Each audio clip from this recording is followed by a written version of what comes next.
नमस्कार दोस्तों, स्वागत है आप सभी का फ्रंटलाइन भारत में। दोस्तों, भारत में hashtag fund Kaveri engine trend कर रहा था, खासकर इसके लिए नई फंडिंग की घोषणा के बाद, क्योंकि भारत में 1980 से कावेरी इंजन का काम सौंपा गया था, तब से वो काम कंप्लीट हो ही नहीं पाया। 2025 चल रहा है, अभी भी इसका काम जारी है। अब हर भारतीय के मन में अब नई भाव जाग उठा है, क्योंकि भारत अब चाहता है कि उनका खुद का जेट इंजन हो। ऑपरेशन सिंदूर के बाद तो इसका मांग और भी बढ़ चुका है, क्योंकि हमारे पड़ोसी मुल्क पाकिस्तान और चाइना हमेशा हमारे लिए खतरा ही रहेगा। वो चाहते ही नहीं कि भारत के लोग आगे बढ़े, कुछ करे।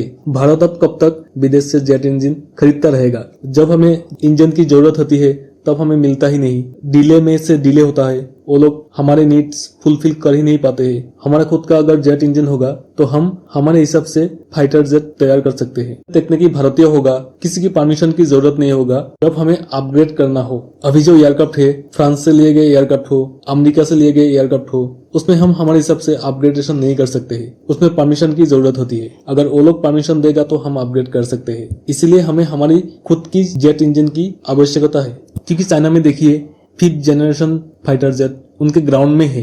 6th जनरेशन का उन लोगों का काम तेजी से चल रहा है। इसलिए हमें भी अभी देर नहीं करना चाहिए। इसलिए हमें अभी फॉरेन में जितने जेट इंजन की कंपनी हो, उनके साथ, हमारे भारत के कंपनियों के साथ टाई अप करा के जितने जल्दी हो हमें जेट इंजन का निर्माण करना बहुत आवश्यक है, क्योंकि समय किसी के लिए रोकता नहीं है। चाइना जिस तरह से तेजी से अपने हवाई क्षेत्र में तेजी बढ़ा रहा है, हमें भी अभी इस क्षेत्र में तेजी से काम करना ही होगा। एशिया में हमें हवाई क्षेत्र में सबसे ऊपर रहना ही होगा। इसलिए हमें जल्द से जल्द 5th जनरेशन और 6th जनरेशन का काम स्टार्ट करना ही होगा। इसके लिए जैसे भी हो, जिस तरह से भी हो, भारत सरकार जल्द से जल्द कदम उठाइए और भारत का हवाई क्षेत्र में, ताकि भविष्य में और पाकिस्तान से हम आगे रह सके।